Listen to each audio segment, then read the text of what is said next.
And one specifically thing she said that was going to really impact white people.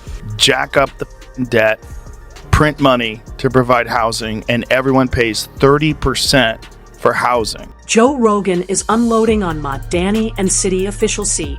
Weaver, torching their housing blueprint. The comic fight commentator and podcast heavyweight says Mamdani's plan to bankroll housing across New York feels wildly out of touch with reality.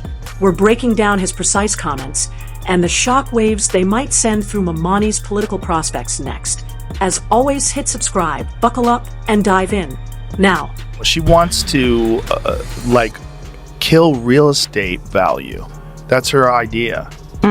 Like, she wants to, literally, to make housing more affordable, she wants to kill real estate value. It's an inelastic good. You can't. Well, it's moronic thinking. Oh, this woman. Listen to this lady. Listen to this. And she has like $1 million house? Her mom does. Oh. Well, in of course. Which the housing is owned by a collective and people are paying 40% of their income in order to live in their housing. If your income is zero, you pay zero. If your income is $500,000 a year, you're paying 30% of that. And the government is providing the government is the sort of owner, or not even the owner. The government doesn't have to be the owner, but the government is what's making sure all of that sort of works and cash flows. So that was C. Weaver in a sit-down interview, mapping out her strategy for confronting New York's housing crunch. Now, brace yourself for the pointed, no-nonsense question a straightforward, even host is about to put to her next. How can the federal government also afford to start subsidizing rental housing costs? The federal government prints money. The federal government can provide money for them. So it's by printing money? Sure. That's her idea. Print money. Federal government print money to provide housing, jack up interest rates, jack up the debt. At its core, this comes down to introductory economics. When the state expands the money supply and injects it broadly into the economy, the currency's value erodes, prices edge higher, purchasing power weakens, and the households these measures are meant to support often feel the strain most acutely. Housing costs rise, development becomes more expensive, and income growth struggles to keep up. Weaver's approach centers on creating additional money to handle current debt obligations, paired with an open-ended expectation that the housing sector will rebalance over time. History suggests that such expectations are uncertain at best. More commonly, the aftermath includes higher living costs, widening fiscal gaps, and larger administrative structures that require ongoing funding. The pattern is familiar. Minimize structural limits, expand expenditures, and confront the side effects later. Policies rooted in strong convictions can still generate outcomes that differ sharply from their intentions. Print money to provide housing, and everyone pays 30% for housing. First of all, why are you talking to me in a hoodie? What mental illness is that? Like, how dare you? First of all, you look like powder. You look like, first of all, get a blowout, throw some mascara. Like, are we professionals anymore? You're in a Costco hoodie and a t-shirt. Like, what are we doing? Well, they've confronted her about these ideas. For a bit of background, this clip of C. Weaver predates her appointment by Mamdani.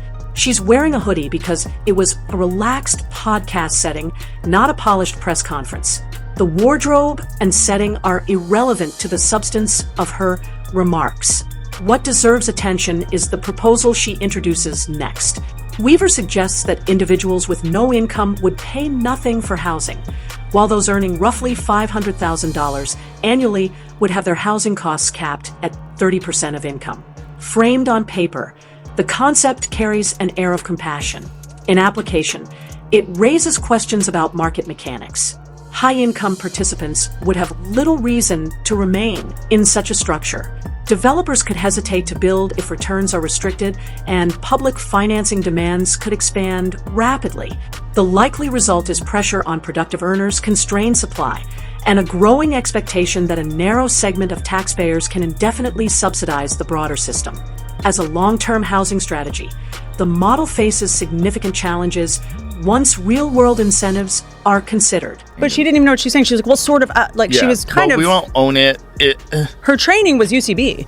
Like, she's just improvising an idea. No, the government does that. She's not even making eye contact. Like, damn. Well, a lot of these wokies, they come from rich families. They feel bad about being privileged. Yeah.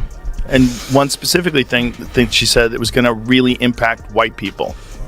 What is fascinating about that is that because I think she believes she's coming from the moral high ground, I think this is what's really sort of, it is someone who I feel like is similar to you. And then I'm like, I was as liberal. I had blue hair, you guys. Like I remember when you had blue hair. I rescue pit bulls. Like it doesn't get any more liberal than me. It's hard to ignore how so Weaver faltered when asked to firmly justify these proposals under scrutiny. That's where Rogan's critique gains traction. The impression left is of sweeping sentiment-driven solutions aimed at deeply complex social problems. The motivation may well be genuine, even rooted in empathy, but sincerity alone doesn't make a policy viable. Good intentions don't override economic fundamentals.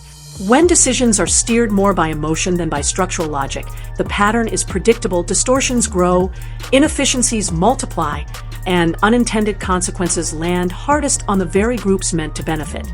Weaver's framework emphasizes moral framing, yet it gives limited attention to incentives, supply limitations, and core market forces. Concern about inequality, while understandable, does not automatically resolve it. Policies shaped primarily by sentiment rather than durable design often risk tightening supply, raising costs, and entangling housing further in political maneuvering. Compassion absent rigorous implementation can become a significant vulnerability in public policy. But the whole idea with being liberal is like, you had me at, we're not racist. Everyone's equal. Right. But diversity. But then it turns into diversity. Communism. Diversity, but not diversity of thought. Right. Right. The hypocrisy of it got. And I think that as comics, we're people who, I may not be an expert in politics, but I'm an expert on hypocrisy. When you grow up around alcoholics who say, I love you, and then their behavior's incongruous, you look for patterns of hypocrisy. That's just what we're wired to do. So it just started to just be like, hold on, we don't believe in gender, but we need a female president. You're like, huh? And then it's like, my body, my choice. Unless it's a baby that needs a vaccine for hepatitis B. Whitney Cummings hit the mark in that exchange.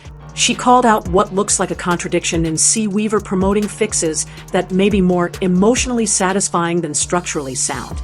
Proposals that create the impression of action without demonstrating clear viability. It resembles performative problem solving, where the emphasis leans towards signaling good intentions rather than proving durable results. And this outlook doesn't emerge in isolation. It mirrors themes associated with Mamdani, who has voiced support for sweeping, highly idealistic initiatives in the past. Free grocery stores, free buses, and expansive public benefits, often with fewer specifics about long-term funding and sustainability. Such concepts can sound generous and energizing in interviews or on the campaign trail, but they face tougher questions when examined through fiscal realities. Resources are never costless. Expenses are redistributed, deferred, or absorbed elsewhere in the system. Policies framed around empathy can drift into impractical territory if underlying trade-offs aren't addressed. When aspiration overtakes structural planning, affordability challenges rarely disappear and can instead invite further layers of intervention to manage the unintended consequences. And the Democrats, I read these 74% are for democratic socialism. Only 16% favor capitalism. Is this going to be a country that I don't recognize in 5 to 10 years if we don't have these two pillars? If we don't, where are the Democrats going with this? If Mamdani is the face of the Democrats on the East Coast and Katie Porter is the face on the West Coast, I don't know if that's great politically for that party. Bill Maher was flagging red alerts about Mamdani long before the guy even hit office back then. And people waved it off as partisan chatter or overblown hype. Now Maher isn't just repeating the warning. He's cranking it up. He's telling Democrats straight. Keep elevating Mamdani as the party's poster child for the 2028 elections, and you're steering straight into disaster. For Maher, this isn't about charisma or style. It's ideology. Policies that come off as radical, out of touch, or flat-out impractical don't just annoy conservatives. They spook moderates, independents, and working-class voters, the very people who decide elections. His takeaway is brutal and clear. Voters don't want experiments or virtue tests. They want competence, stability, and actual results. Ignore that. Double down, anyway. And Mar predicts one of the most crushing, humiliating electoral beatdowns in modern memory. New York is New York. It's definitely it's the media capital, the financial capital. It is a bellwether like no other city is in this country. So don't tell me that who the mayor of New York is doesn't matter. Let me play devil's advocate for a second. Do you think, let's say, on the seize the means of production, do you think that the mayor, that one person, if he is a democratic socialist, do you think that he would have the power and influence to be able to, usher in socialism? He definitely has the power and influence to elect J.D. Vance or whoever is the Republican candidate next time. It is a walking commercial for the Republican Party. Mars's warning explains why Mamdani is such a political landmine for Democrats. The guy has the charisma, confidence, and surface-level charm to carry the party's flag into the 2028 presidential race, and that makes him dangerously appealing. Ma has seen this film before. He raised the alarm with Kamala Harris, cautioning that style without substance and ideology, without realism, will inevitably backfire. Now he's turning that same spotlight on Mamdani, only louder. The issue isn't charm, it's the policy. Mamdani's proposals flirt openly with socialism, and history doesn't lie. Time and again, socialist experiments promise fairness but deliver scarcity. They claim to lift everyone up but concentrate wealth in a small elite while the rest of the population shoulders higher costs, fewer opportunities, and curtailed freedoms. Rhetoric can buy temporary goodwill, but reality always shows up to settle the score. The other side, you have the guy running in New York, Mamdani, right? Okay, who's like a straight-up communist. I mean, he is. He talks about, the things that communists say. I mean, he wants free grocery stores, free buses. I want him to win. You want him to win? Yeah. I think every 20 years or so. Wait. We need every 20 years or so, we need a conspicuous, confined experiment with socialism so we can crack it up again. Socialist slogan used to be, workers of the world unite, you have nothing to lose but your chains. The new socialist slogan is, trust us, this time it won't be a mess. This is a glaring contradiction. Socialists used to preach unwavering faith in their ideology right up until reality started contradicting it. Now the pitch has flipped. Trust us, next time we'll get it right. History begs to differ, and it's not subtle. The same experiments have played out repeatedly with consistent failure. Socialist slogan used to be, workers of the world unite, you have nothing to lose but your chains. The new socialist slogan is, trust us, this time it won't be a mess. So, when the post-war Labour government in Britain was about to get started, one of their leading lights was a socialist named Nurian Bevan. He said, what could go wrong? He said, we have a nation bedded on coal, surrounded by fish. It would take an organizational genius to have a shortage of either. In 3 years, they had a shortage of both. That's socialism. The USSR promised equality and delivered collapse. North Korea claimed collective prosperity but produced one of the most repressive and impoverished societies on the planet. Venezuela, once one of Latin America's wealthiest nations, was hollowed out by policies that stifled productivity and centralized power at the top. Every time the messaging is optimistic, moralistic, and grandiose, every time the result is scarcity, corruption, and suffering. So when today's socialists plead for another chance, they aren't asking for patience. They're asking voters to ignore decades of evidence and bet everything on a failed idea dressed in a fresh slogan.